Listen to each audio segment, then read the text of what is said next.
क्या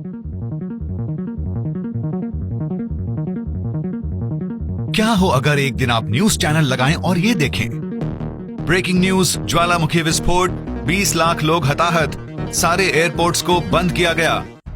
अगर पृथ्वी के सारे ज्वालामुखी एक साथ फटें तो क्या हमारी पृथ्वी राख, पिघले हुए लावा और झुलसा देने वाली गैसों से बच पाएगी? ये राख कितनी ऊपर तक जाएगी? क्या कोई इसकी रिपोर्ट करने के लिए बचेगा? आप देख रहे हैं क्या हो अगर, और ये है क्या हो अगर पृथ्वी के सारे ज्वालामुखी एक साथ फटें तो। सारे ज्वालामुखी खतरनाक नहीं होते। मृत ज्वालामुखी, ऐसे जो पिछले 10,000 सालों में नहीं फटे हैं, उनमें दोबारा फटने के लिए जरा भी मैग्मा नहीं बचा होता है। हालांकि किसी भी समय में धरती पर 10 से 20 ज्वालामुखी फट रहे होते हैं। कुल मिलाकर धरती पर 1500 सक्रिय ज्वालामुखी हैं और कई अनगिनत पानी के नीचे हैं। क्या होगा अगर ये सारे एक साथ फटें? ये कयामत जैसा होगा। अगर पृथ्वी के सारे ज्वालामुखी एक समय पे एक साथ फटें तो कई सारे विस्फोट होंगे। ये विस्फोट चट्टानों की दीवारों, राख और गैसों को तोड़ते हुए अपने आसपास के इलाकों को मिटा देंगे। आप उन विशाल बादलों को पीछे नहीं छोड़ पाएंगे। 1000 डिग्री सेल्सियस के तापमान तक की गर्म चट्टानें 700 किलोमीटर प्रति घंटे की रफ्तार से भी तेज चलेंगी। पर सारे ज्वालामुखी इतनी शक्ति से नहीं फटेंगे। भयंकर रूप से फट के मैग्मा निकालने की जगह कुछ ज्वालामुखी इसे लगातार जमीन पर बाहर निकालते रहेंगे।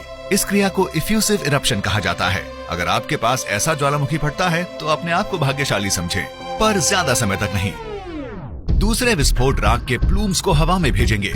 ये प्लूम्स हजारों किलोमीटर तक जाएंगे और पृथ्वी को धुएं की एक मोटी चादर से ढक देंगे। ये राख के बादल सूरज की रोशनी को रोक देंगे और सारी पृथ्वी को अंधकार में डुबो देंगे। सूरज की रोशनी के बिना फोटोसिंथेसिस संभव नहीं है और फोटोसिंथेसिस के बिना सारे पेड़ पौधे, उन फसलों समेत जिन्हें हम और जानवर खाने के लिए इस्तेमाल करते हैं, नष्ट हो जाएंगे। क्योंकि ज्वालामुखी की राख असल में चट्टानों के छोटे टुकड़े होते हैं, ये बहुत भारी होंगे। अगर काफी राख आपके घर की छत पर गिर जाए तो आपका घर टूट भी सकता है। आप हवाई जहाज में भी इससे बच के नहीं जा सकते। राख के गर्म बादल कारों और हवाई जहाजों के इंजन को पिघला देंगे। सारी फ्लाइट्स कम विजिबिलिटी के कारण रद्द की जाएंगी।